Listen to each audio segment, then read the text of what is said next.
కాంగ్రెస్ ప్రభుత్వం చేస్తున్నటువంటి 1,00,000 కోట్ల దోపిడీకి అడ్డం పడుతున్నటువంటి ఒక కుట్రలో భాగంగానే ఈరోజు బీఆర్ఎస్ పార్టీ కార్యనిర్వాహక అధ్యక్షులు మాజీ మంత్రి అయినటువంటి కేటీఆర్ గారి మీద ఈ కేసు పెట్టడం జరిగింది.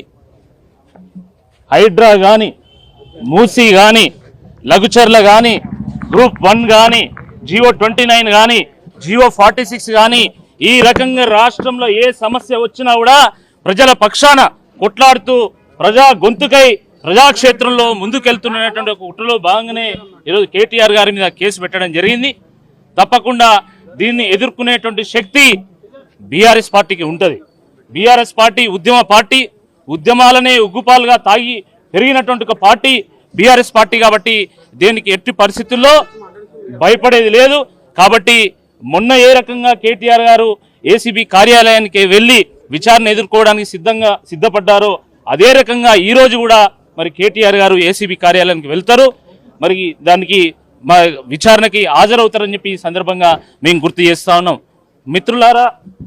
మిత్రులారా మనము చూస్తా ఉన్నాము, ఈ కాంగ్రెస్ ప్రభుత్వం వచ్చినప్పటి మొదటి రోజు నుండి కేసుల మీదనే దృష్టి పెడతా ఉన్నది. ఎవరైనా అధికారంలోకి వచ్చిన తర్వాత ప్రజల మీద దృష్టి పెడతారు, కానీ ఈయన ప్రతిపక్షం మీద దృష్టి పెట్టడం జరిగింది. ఈ రేవంత్ రెడ్డి గారి ప్రభుత్వం వచ్చిందే బీఆర్ఎస్ పార్టీ మీద కక్ష తీర్చుకోవడానికి అన్నట్టుగా వ్యవహారం చేస్తూ ఉన్నది.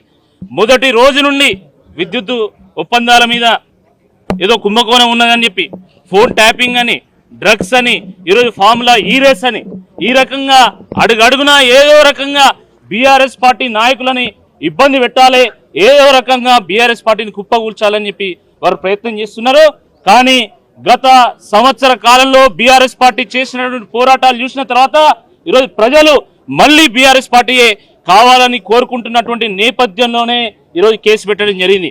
మరి సంవత్సర కాలం అయింది, సంవత్సరం నుండి పెట్టినటువంటి కేసు ఈ రోజు ఎందుకు పెట్టిండ్రు? ఇన్ని రోజులు ఏం చేసిండ్రు? గడ్డి వీకిన్లా. ఈరోజు దీనికి కాంగ్రెస్ పార్టీ సమాధానం చెప్పుకోవాల్సి వస్తుంది. తప్పకుండా విచారణ ఎదుర్కొంటాం. న్యాయానికి ధర్మానికి నిజాయితీ ఎక్కువ, ధైర్యం ఎక్కువ ఉంటుంది. కాబట్టి మరి తప్పకుండా దీన్ని ఎదుర్కొని తప్పకుండా అన్ని ప్రూవ్ చేస్తామని చెప్పి ఈ సందర్భంగా గుర్తు చేస్తాం.